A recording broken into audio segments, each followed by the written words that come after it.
सर्वांना नमस्कार. आज मी हरभऱ्याच्या डाळीची भजी करणार आहे. त्यासाठी मी ही हरभऱ्याची डाळ 2 तास भिजू घातली होती आणि आता त्याच्यातलं मी पाणी काढून घेतले. आता ही मला मिक्सरला वाटायची. कधी-कधी आता पावसाळ्यामध्ये आपलं समजा हरभऱ्याची डाळ दळून आणणं नाही झाली, तर आपण अशी हरभऱ्याची डाळ भिजू घालून छान असे रुचकर भजे करू शकतो. बेसन नाही म्हणून भजे नाही होणार असं होणार नाही. अशी हरभऱ्याची डाळ भिजू घाला आणि छान चटपटीत भजे बनवा. खूप छान लागतात, चव पण खूप छान लागते, अप्रतिम एकदम. त्यासाठी मी मिरच्या घेतल्या आहे 5-6. मिरच्या आपण कमी जास्त करू शकतो. लसूण घेतलं आहे, जिरं घेतलं आहे, मीठ घेतलं आहे चवीनुसार.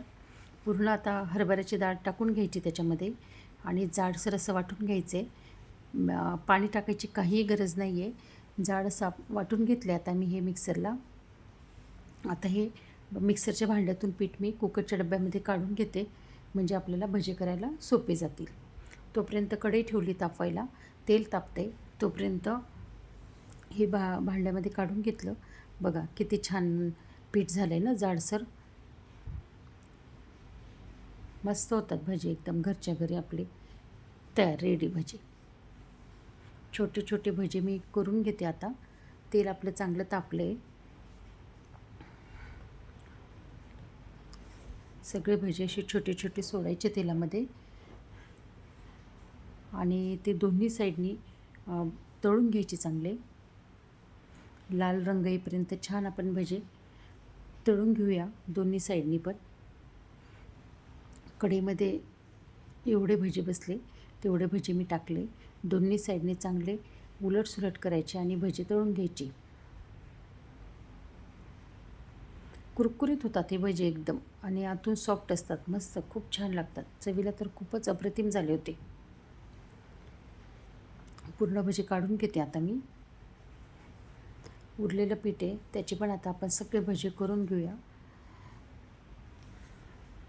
कधी कधी करायला काहीच हरकत नाही, असे पण भजे छान लागतात. ही पण पावसाळ्याच्या दिवसामध्ये तर आपल्या घरात सारखे भजे होतातच. कधी असे पण करून बघायचे.